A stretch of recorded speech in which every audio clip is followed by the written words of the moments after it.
കമൽഹാസൻ മണിരത്നം വീണ്ടും ഒന്നിച്ചൊരു മൂവിയാണ് thug life. നായകന് ശേഷമാണ് ഇവർ ഒന്നിക്കുന്നത്. നായകൻ സെറ്റ് ചെയ്ത ബെഞ്ച് മാർക്ക് വളരെ വലുതാണ് ഇന്ത്യൻ സിനിമയിൽ തന്നെ. കാരണം പല സിനിമകളിലും അതിൻ്റെ ഇൻഫ്ലുവൻസ് കാണാം. സോ ഈ ഒരു കോംബോ പിന്നെയും ഒന്നിക്കുന്നു. അതിൻ്റെ കൂടെ തന്നെ മണിരത്നത്തിൻ്റെ മിക്ക സിനിമകളിലുമുള്ള ചിമ്പും ഈ ഒരു സിനിമയിലെ ഒരു മെയിൻ ഭാഗമാകുന്നു. അത് മാത്രം മതിയായിരുന്നു ഈ സിനിമയ്ക്ക് ഹൈപ്പ് കയറാനായിട്ട്. പക്ഷേ ആ ഒരു ഹൈപ്പിനൊത്ത സാറ്റിസ്ഫാക്ഷൻ തരാതെ പോകുന്ന ഒരു മൂവിയാണ് തഗ് ലൈഫ് എന്നുള്ളതാണ് ഈ ഒരു സിനിമയുടെ പ്രധാന പ്രശ്നം. കാരണം എന്താണെന്ന് വെച്ചാൽ ഈ മൂവി സ്റ്റാർട്ട് ചെയ്യുന്നത് ഒരു ഗാങ്സ്റ്റർ സ്റ്റോറി ആയിട്ട് തന്നെയാണ്. ആദ്യം ഈ ഒരു കമൽഹാസൻ്റെ ആ ഒരു ഡി-ഏജിങ് കാര്യങ്ങളൊക്കെ കാണിക്കുന്നുണ്ട്. അതൊക്കെ അത്യാവശ്യം നല്ല ഔട്ട്പുട്ട് തന്ന ഒരു സീനായിരുന്നു.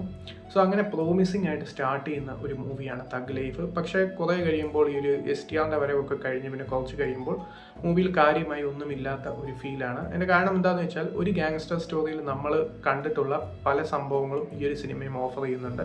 നമ്മൾ എന്തൊക്കെ എക്സ്പെക്ട് ചെയ്യുന്നു ആ ഒരു രീതിയിൽ തന്നെ ആ ഒരു ട്രാക്കിൽ തന്നെയാണ് ഈ ഒരു മൂവിയും കടന്നു പോകുന്നത്.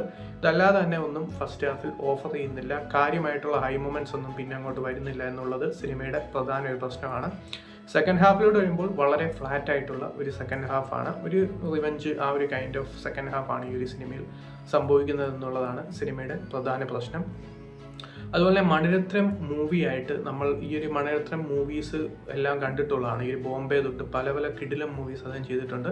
പക്ഷേ ഈ ഒരു മൂവി അദ്ദേഹത്തിൻ്റെ ഏറ്റവും വീക്കസ്റ്റ് വർക്കായിട്ടാണ് തോന്നുന്നത്. കാരണം എന്താണെന്ന് വെച്ചാൽ അദ്ദേഹത്തിൻ്റെ മൂവീസിൽ സാധാരണ എന്തെങ്കിലും ഒരു ഇമോഷണൽ സീക്വൻസസ് വളരെ കണക്ഷനോടെ ഗംഭീരമായി പ്രസൻറ്റ് ചെയ്യുന്ന സീക്വൻസസ് മിക്ക സിനിമയിലും കാണും. ലാസ്റ്റ് ഇറങ്ങിയ പൊന്നിയിൻ സെൽവൻ 2 അത്രയും സാറ്റിസ്ഫൈ ചെയ്യാത്ത മൂവി ആണെങ്കിൽ പോലും അതിൽ വിക്രമിൻ്റെയും ഐശ്വര്യ റായുടെ ഒക്കെ ഒരു സീക്വൻസ് ഉണ്ട്. പക്ഷേ ഇതുപോലത്തെ സീക്വൻസ് ഇത്രയും വലിയ സ്റ്റാർ കാസ്റ്റ് ഇത്രയും കിടിലൻ ആക്ടേഴ്സ് ഉണ്ടായിട്ട് പോലും അതുപോലത്തെ ഒരു സീക്വൻസസ് എവിടെയും ബിൽഡ് ചെയ്യുന്നില്ല എന്നുള്ളത് ഈ ഒരു സിനിമയുടെ ഒരു പ്രധാന പ്രശ്നമാണ്. സോ ഒരു ക്ലൈമാക്സിൽ വരുന്ന ഒരു ഫൈറ്റ് ഉണ്ട്. അത് അത്യാവശ്യം നല്ലൊരു ഹൈ മൊമെൻറ്റ് തന്നൊരു ഫൈറ്റ് ആയിരുന്നു. അതല്ലാതെ നോക്കുകയാണെങ്കിൽ കാര്യമായിട്ടുള്ള ഹൈ മൊമെൻറ്റ്സ് ഫസ്റ്റ് ആ ഒരു ഇൻട്രോയിൽ മാത്രമേ വരുന്നുള്ളൂ. പിന്നെ അങ്ങോട്ടൊന്നും ഓഫർ ചെയ്യുന്നില്ല എന്നുള്ളത് സിനിമയുടെ ഒരു പ്രധാന പ്രശ്നമാണ്. ഒരു ക്യാരക്ടർ വൈസ് നോക്കിയാലും തൃഷയുടെ ക്യാരക്ടറിനൊന്നും വലിയ സ്കോപ്പ് ഇല്ല സിനിമയിൽ. അതല്ലാതെ നോക്കുകയാണെങ്കിൽ STRന്റെ ക്യാരക്ടറിലും അത്രയും ഡെപ്തും കാര്യങ്ങളൊന്നുമില്ല.